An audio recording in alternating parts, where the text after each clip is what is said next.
Assalamualaikum warahmatullahi wabarakatuh. Kita bertemu lagi masih di materi turunan trigonometri.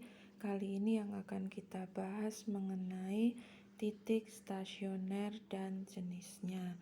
Nah, selain itu juga kita akan lihat hubungan antara turunan kedua suatu fungsi terhadap jenis titik stasioner.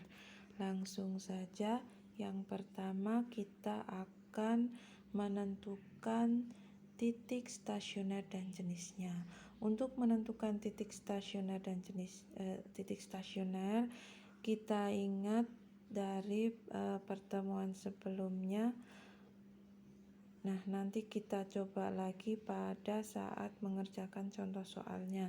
Jadi titik stasioner ini kita dapat syaratnya pada saat f aksen x-nya sama dengan 0 ya.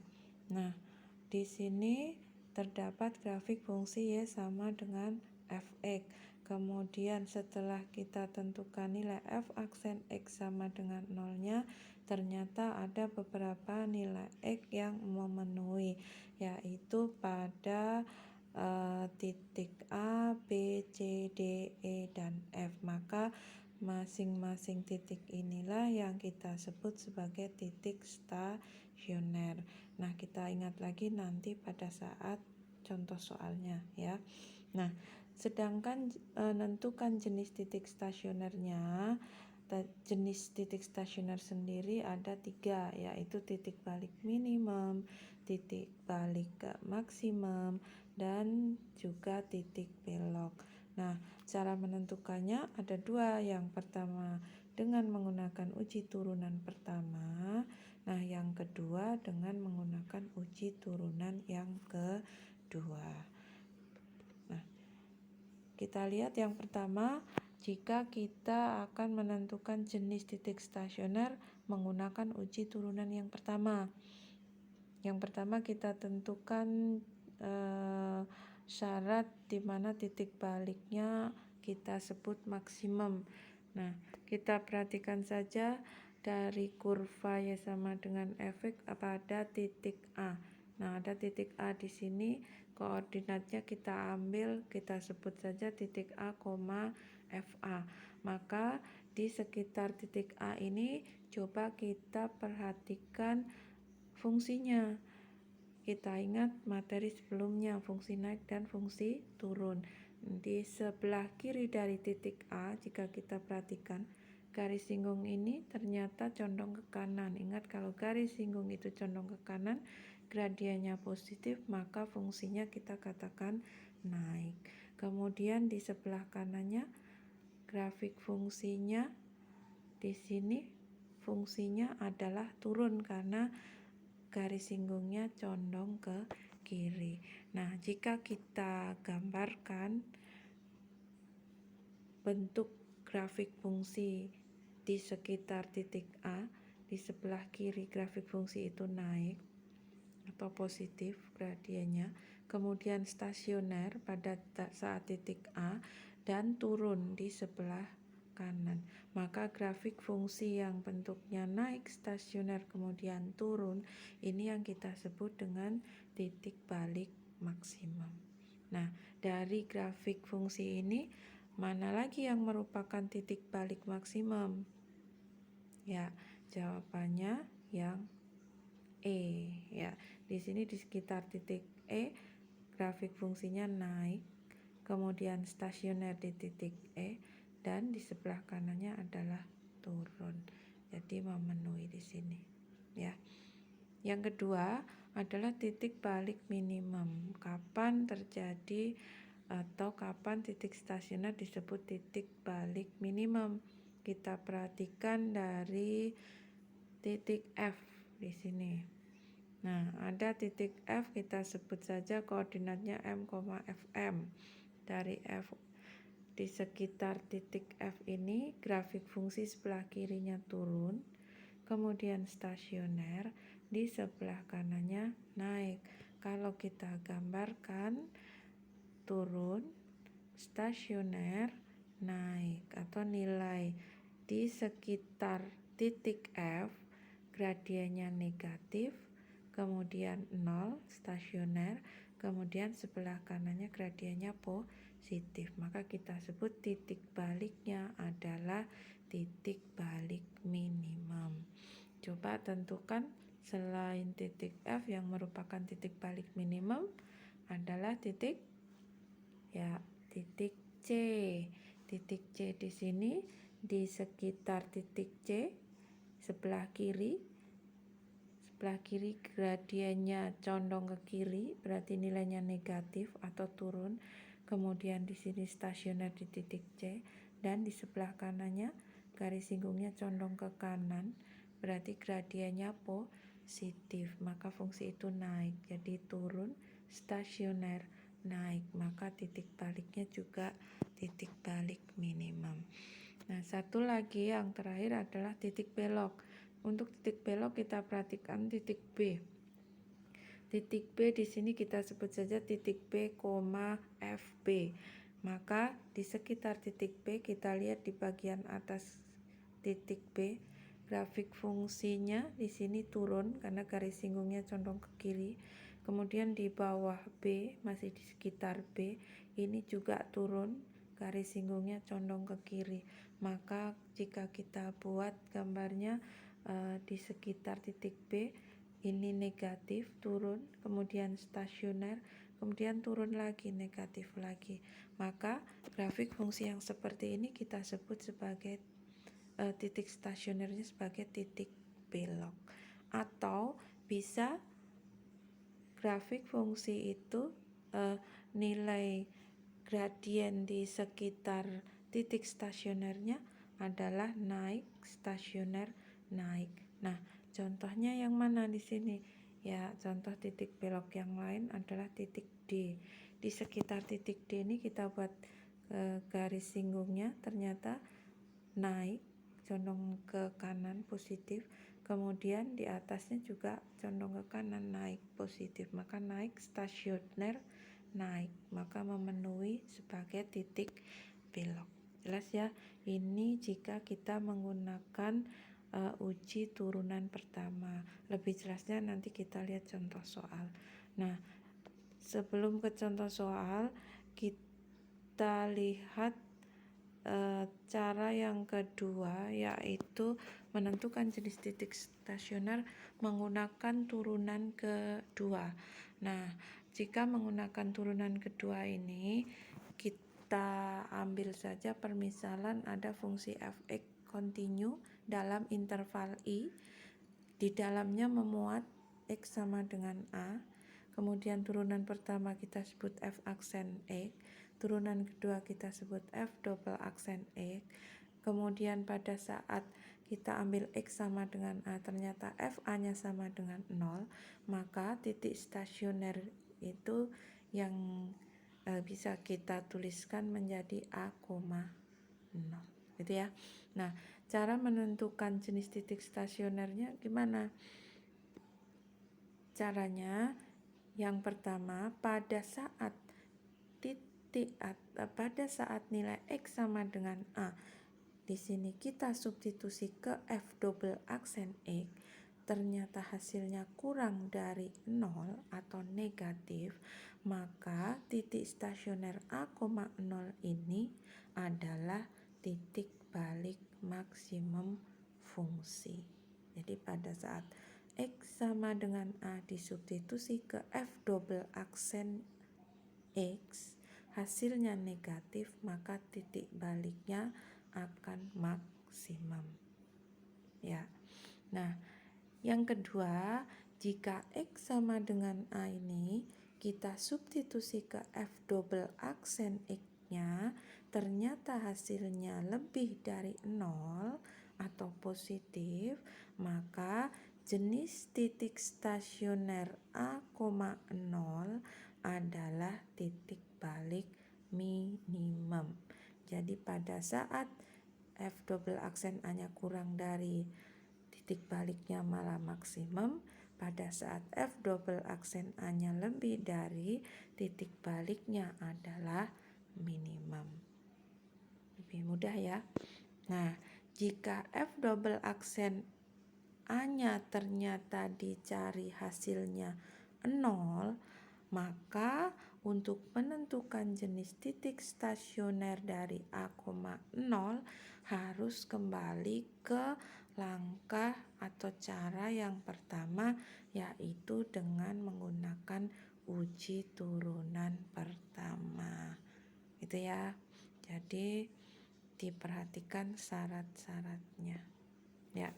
Nah, mari kita lihat contoh soalnya.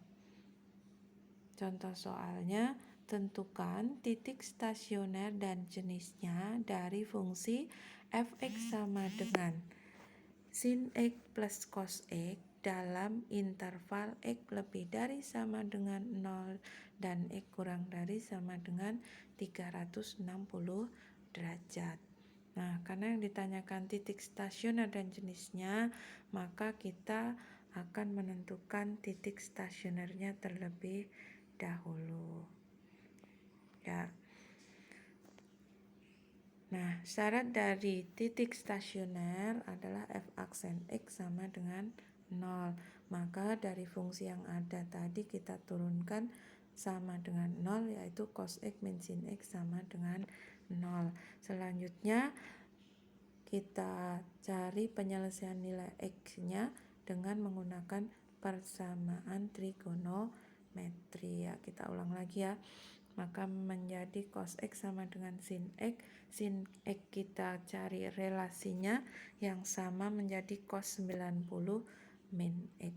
Kemudian cos sudah sama dengan cos, penyelesaian cos adalah alfa dan min alfa. Dengan alfanya adalah 90 min x. Kita selesaikan yang pertama ya. Kita dapat nilai x-nya 45 derajat dan 225 derajat karena intervalnya hanya sampai 360 derajat. Kemudian yang kedua, ternyata tidak ada nilai x yang memenuhi. Nah, dari dua absis yang memenuhi titik stasioner ini, x sama dengan 45 dan x sama dengan 225 derajat, masing-masing kita substitusi ke y atau fx-nya. Ingat, ke y atau fx karena yang kita cari adalah titik stasioner. Jadi koordinatnya x, y. Maka y-nya tadi adalah di soal yaitu sin x plus cos x. Pada saat x-nya 45, sin 45 cos plus cos 45. Hasilnya adalah akar 2. Kemudian pada saat x-nya 225, maka fx-nya menjadi min akar 2. Maka bisa kita tuliskan titik stasionernya adalah yang pertama 45 derajat, akar 2, dan yang kedua adalah 225 derajat, min akar 2. Ya, jenisnya sudah. Selanjutnya kita tentukan titiknya sudah. Selanjutnya kita tentukan jenis titik stasioner. Nah, menentukan jenis titik stasioner kita coba dua cara. Yang pertama, kita coba menggunakan uji turunan pertama. Nah, uji turunan pertama ini langkahnya kita buat tabel atau garis bilangan. Silahkan lebih mudah atau lebih paham yang mana. Nah, ini contoh jika kita menggunakan garis bilangan. Jadi letakkan x yang sudah didapat, ini batas intervalnya. Kemudian x-nya 45 derajat dan 225 derajat. Langkahnya hampir sama dengan menentukan fungsi naik dan fungsi turun. Jadi kita tentukan tanda pada tiap intervalnya. Kita ambil titik uji, ambil nilai x yang mudah dihitung. Kita substitusi, jangan lupa ke f aksen x-nya, ke f aksen. Maka kita dapat tanda di sini plus, kemudian min, di sini plus. Nah, untuk menentukan jenisnya, tadi nilai x-nya ada dua. Yang pertama x 45 derajat. Maka yang pertama kita lihat untuk X yang 45 derajat. Nilai F aksen di sekitar X 45 derajat ternyata adalah sebelah kirinya positif, artinya di situ fungsinya naik. Kemudian pada saat 45 derajat adalah 0, stasioner. Kemudian setelah 45 derajat ternyata nilainya negatif, artinya fungsi itu turun. Nah, ternyata grafik fungsinya naik, stasioner, turun.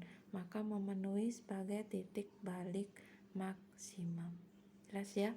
Nah, yang kedua untuk X sama dengan 225 derajat. Nah, di sekitar nilai X ini ternyata sebelah kiri nilainya negatif, artinya grafik fungsinya itu turun.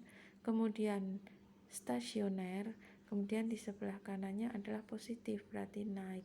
Turun, stasioner, naik, maka memenuhi sebagai titik balik minimum. Jadi bisa kita simpulkan titik 45 derajat, akar 2 mempunyai jenis titik balik maksimum, dan titik 225 derajat, min akar 2 mempunyai jenis titik balik minimum.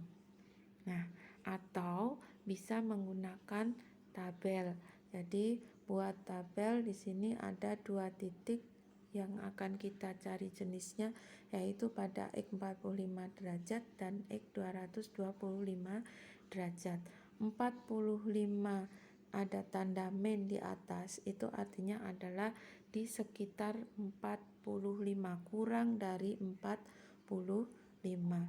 Kemudian yang ada tanda plus di sini adalah yang lebih sedikit dari 45 derajat. Nah, kita substitusi ke F aksennya. Yang 45 derajat jelas di sini pasti stasioner. Kemudian kurang sedikit dari 45 derajat, kita ambil sembarang nilai X.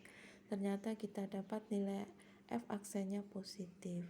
Kemudian di sebelah kanan lebih sedikit dari 45, nilainya negatif. Maka kita gambarkan positif naik, 0 itu stasioner, tidak naik, tidak turun, dan negatif adalah turun.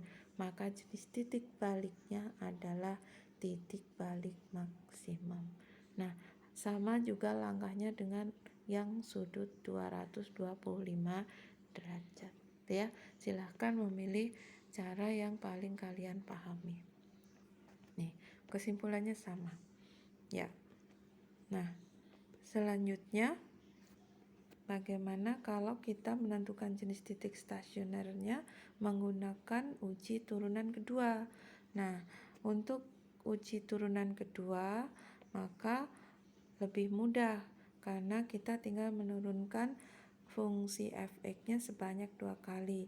Jadi dari f(x) sin x plus cos x kita turunkan, kita dapat f aksen x yaitu cos x min sin x. Kemudian kita turunkan sekali lagi, kita dapat f double aksen x yaitu min sin x min cos x. Cos x turunannya min sin x, kemudian min sin x turunannya adalah min cos x. Nah, setelah kita dapat f double aksen, maka x sama dengan 45 derajat yang akan kita cari, kita substitusi. Ternyata hasilnya adalah min akar 2. Sedangkan min akar 2 ini nilainya kurang dari 0. Nah, f double aksen x di mana nilainya pada saat X stasioner adalah kurang dari 0, maka jenis titik stasionernya adalah titik balik maksimum. Ya. Nah, untuk titik yang kedua, X sama dengan pada saat X-nya 225 derajat, kita substitusi ke F double aksen X, ternyata kita dapat nilainya akar 2. Akar 2 ini lebih dari 0 atau positif. Maka pada saat hasil substitusi absis dari titik stasioner ke dalam F double aksennya bernilai positif, maka jenis titik stasionernya adalah titik balik minimum. Ya. Nah, silahkan dipahami kembali. Sekian materi kali ini. Wassalamualaikum warahmatullahi wabarakatuh.